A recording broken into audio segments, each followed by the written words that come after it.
पहला प्रश्न है आपका, दीनदयाल बंदरगाह गुजरात के कांडला में स्थित है, एक डैश बंदरगाह है, तो ये टाइडल। अगला प्रश्न आपका, विशाखापट्टनम डैश लैंड लॉक और अच्छी तरह से संरक्षित बंदरगाह है, तो सही तो जाएगा सबसे गहरा। अगला प्रश्न है आपका, 31 अक्टूबर 2022 की स्थिति के अनुसार भारत में कितने गैर प्रमुख लघु बंदरगाह हैं, तो सही तो जाएगा 200।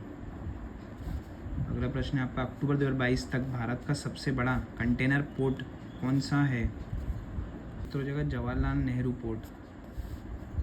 अगला प्रश्न है आपका, ब्रिटिश ईस्ट इंडिया कंपनी द्वारा निर्मित भारत के सबसे पुराने संचालित बंदरगाह का नाम बताइए, तो सही उत्तर हो जाएगा कोलकाता बंदरगाह। और एसएससी सीजीएल 2019 में पूछा गया प्रश्न है ये।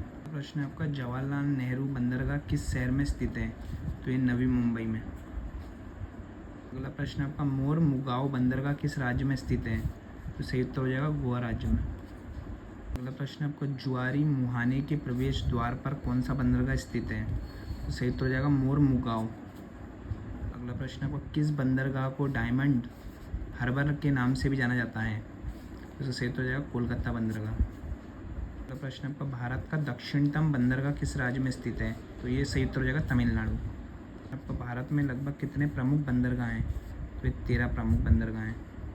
अगला प्रश्न है आपका, भारत का पहला लौह अयस्क निर्यातक बंदरगाह कहाँ स्थित है, तो ये सही उत्तर हो जाएगा गोवा राज्य में। अगला प्रश्न आपका, कौन सा बंदरगाह स्थल से घिरा हुआ है और सबसे सुरक्षित बंदरगाह है, तो ये विशाखापट्टनम।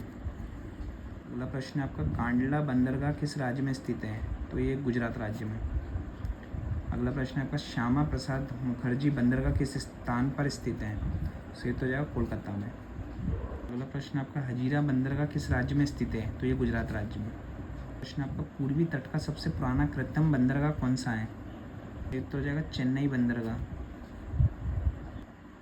अगला प्रश्न आपका, कौन सा पहला बंदरगाह है जिसे गुजरात में स्वतंत्रता के बाद विकसित किया गया था, तो ये कांडला बंदरगाह।